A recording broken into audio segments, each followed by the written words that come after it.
What is up, XRP community? I want to start with this clip from Mason versus Luis. Sorry if I said that wrong. Pretty good crypto content creator. Shout out to this guy. I'll link his Twitter below, but it's a good video about the status of the Liberty case ruling. Guys, it has been an absolutely crazy 24 hours in crypto. If you guys haven't been paying attention to FTX, like Binance, based in the USA, it's one of the biggest crypto exchanges. And this token basically pulled a Luna. Guys, you could have made 700, 800, 1,000% gains in 15 hours. I tweeted this out. Sorry, I think I tweeted on my other Twitter. But follow my Twitter. Links in the video description below. I shorted at $22 and made about a 600% gain. It's a very risky play. But after the Terra Luna collapse, I was following what was happening with FTX. And I'll explain this in a minute because crazy happenings. This is what caused Bitcoin to dump to 18K today. Okay, I'll break that all down, but first let's start with this. Oh, sorry, I need to change my audio output. Give me a moment. You guys all had a good day. Okay, here it is. Well, I can tell you that the SEC is terrified of providing any standard that a company can meet in terms of the creation of a token. That's what they don't want to do. I mean, this is an industry. The blockchain industry has been around for over 12 years. Everyone is scrutinizing one speech given 3 years ago that the SEC insists isn't even official. And this is insane. It's out of a Kafka novel that we as entrepreneurs have to guess what the rules are. And if you go... We live in a regulatory environment where these crypto blockchain companies have to try and guess what the SEC is going to do. It doesn't matter if you're a company like Ripple and you go to the SEC, you ask them for regulation. SEC is making it clear that they don't want any of these tokens to really be allowed. They talk about decentralization versus centralization. Bitcoin, they say, is decentralized. Keep in mind, guys, over 90% of Bitcoins are held by how many wallets? Like the top 1% of wallets. It might even be like the top 20 wallets. It's a super small number. But my point of bringing that up is Bitcoin is highly centralized, okay? So this FTX thing, really quickly, I want to cover this, and then I have a good Twitter thread from John Deedon himself talking about the judge in our lawsuit. You're going to want to see. So why did FTX collapse? So FTX essentially has a token called FTT. Okay, the price chart of FTT is right here. It's the one that dumped. FTX mints FTT out of thin air. FTX is owned by Sam Bankman-Fried, that 30-year-old billionaire who's kind of short and fat, looks a little bit goofy. He owns Alameda Research. Alameda Research is a big crypto trading house. They use very high risk, high leverage trading strategies to make money. So FTX and Alameda Research are very closely connected. FTX prints this FTT out of thin air, sends it to Alameda. Alameda then takes out loans in USDC and Tether. They take out loans and stable coins on this token, this FTT token that they minted out of thin air. Then they trade with their stable coins to print money. Then they need more money. What do? They print more FTT token at FTX. They send it to Alameda. They take out loans against that FTT token. You guys get what I'm saying? It's basically an infinite money circle. And an article came out this week from CoinDesk 6 days ago describing this. And CZ Binance, the head of Binance is by far the biggest trading platform, saw this. And the Binance guys were the first people to invest in FTX. So when they saw what FTX was doing, they decided they came out publicly and they said, we're going to sell all of our tokens. We're going to sell all 2 billion of our tokens. And what happened on the markets then? $2 billion of sell pressure is massive.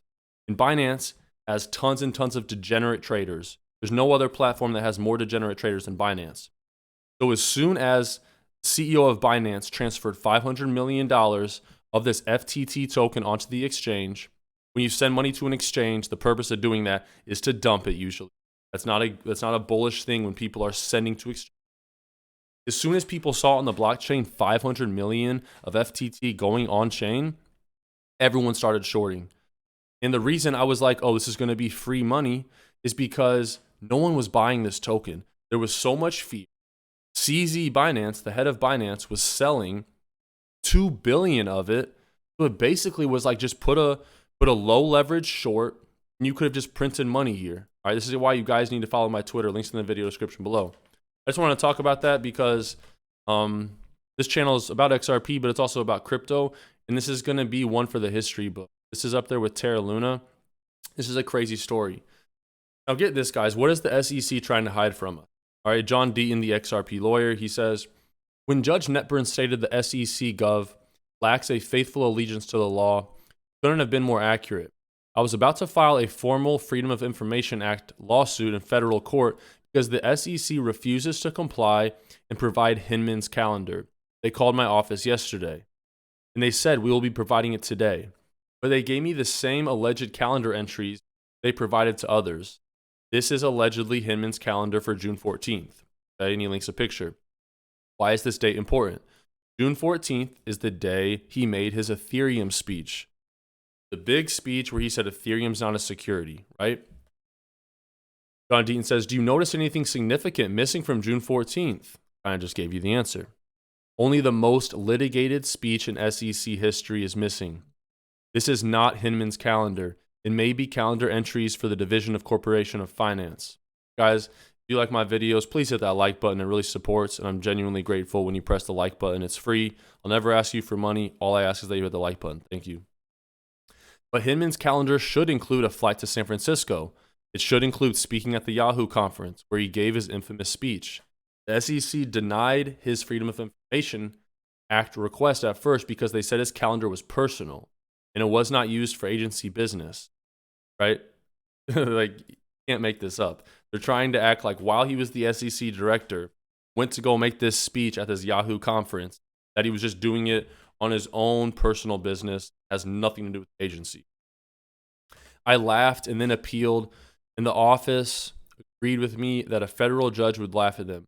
Plus, the emails that Empower US got via an FOIA litigation prove that Hinman referred the ethics office to his calendar when he asked them to speak live about it and not email. Looks like I will drop another FOIA request on the SEC. Guys, this is what I was talking about earlier. They say Bitcoin is decentralized. The top 2% of Bitcoin's wallet in the world hold 94% of all the Bitcoin. And great tweet from Jungle XRP in relation to the FTX Binance saga I was just describing at the beginning of this video. He says it should be criminal to post everything is fine, less than 24 hours announce an emergency attempt to sell your entire company. Okay? So the head of Binance, who decided to come out and say, I'm selling all 2 billion of my FTT token, has also come out hours ago saying he will come and buy FTX. This guy CZ Binance is a savage. He causes FTX to collapse. And then when they are collapsing and they need urgent help, he comes in and offers to acquire the company. Right? You can't make this up. But not a lot of people in crypto like this guy. Just 15 hours ago, he was saying assets are fine. Guys, if you have money on FTX, you cannot withdraw it right now. Does that sound fine to you? And speaking of exchanges, if you guys keep your money on exchanges, you never should, okay? There's a reason these exchanges stop withdrawals. It's because they don't always have the money. When your money's on an exchange, it's not yours. So if this is a reminder for anything, have a cold storage wallet. This is the safest way to keep your crypto. Buy it directly from the Ledger website. You buy it on Amazon. You can get fraudulent ones from China that are already hacked. Get a Nano X or a Nano S. I have a few of both. The link to the Ledger stores in the video description below. Make sure you're on the official website. But if you guys do not have one of these and you have even a few $100 of crypto, it might seem like, oh, $150 is a lot for a wallet when I only have $300 of crypto. But that $300 of crypto, think about Bitcoin in 2010. That $300 is now 300 million.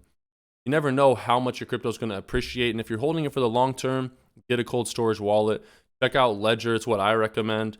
In the video description below. Another great wallet. The only other one I'd recommend is called Trezor. But you can't really go wrong with a Ledger. Subscribe if you're new. Hit that notification bell so you never miss a beat. If you guys are still with me, comment cell phone below. You made it to the end. So if you're listening right now, comment cell phone so I know you made it all the way to the end. I appreciate the people that watch the video in its entirety. God bless you guys. Subscribe if you're new. Until next time.